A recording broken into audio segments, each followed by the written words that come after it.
Welcome back to our channel. In today's tutorial, we'll show you how to create responsive designs in Figma. Responsive design ensures your projects look great on all devices, from desktops to mobile phones. So let's dive in.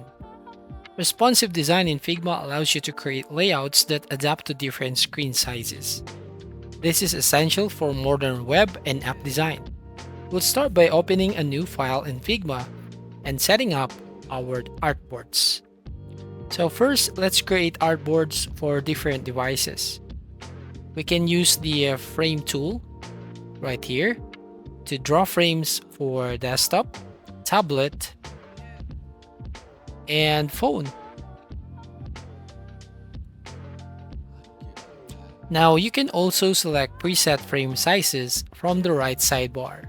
For example, here we're going to the frame section on the right sidebar, and then we're going to select a desktop artboard.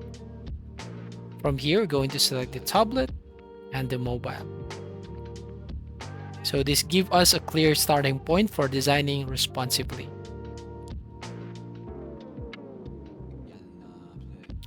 So here we can basically change it to MacBook Pro. So constraints in Figma also allow elements to adapt to different screen sizes. So we're going to select an element and we're going to look at the constraints section in the right sidebar. As you can see, you can set constraints to top, bottom, left, right, or center. So you can apply this to our elements to make them responsive. Now we have also the auto layout.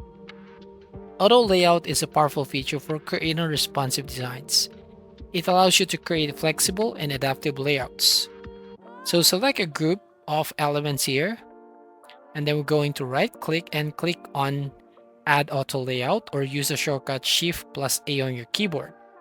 Then adjust the padding, spacing, and alignment to see how auto layout makes your design responsive. Now, grids also are essential for responsive design. Grids can help you maintain alignment and consistency across different screen sizes. Add a grid to your artboard by selecting it and clicking the plus icon under the layout grid in the right sidebar. And you can adjust the columns, margins, and getters to suit your design needs. So responsive design involves adjusting your layout for different breakpoints.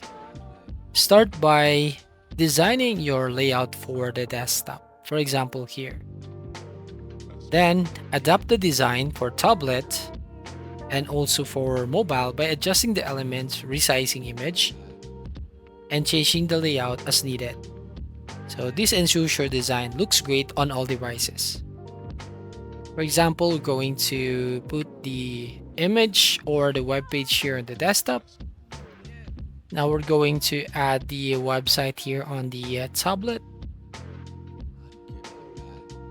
And also here on the mobile phone. So as you can see, you can basically preview your website with these devices. Now I'm going to show you the components that are reusable elements that help maintain consistency across your design. So you can create the components for common elements like the buttons, headers, and footers.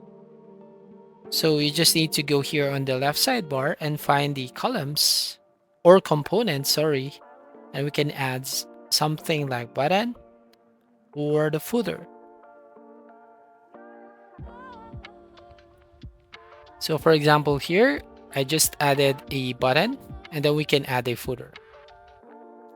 So as you can see, use these components in your different artboards to ensure a consistent look and feel. So any changes to the master document or component will update all instances.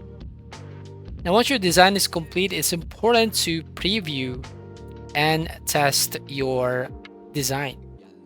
So to basically preview your design, all you need to do here, just select on the frame or the object, And then you just have to click on the preview button at the top right. So for example here, then click on the preview button, and it will pops up this preview screen to see the website or design that you have just added. So as you can see here, and also you can click on the present button in the top right corner to see your design in presentation mode.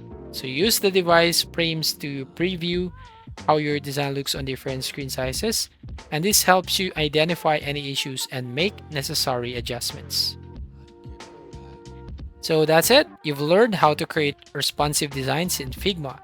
If you found this tutorial helpful, please give it a thumbs up, leave a comment, and don't forget to subscribe for more design tips and tutorials. So thank you for watching, and see you on the next video.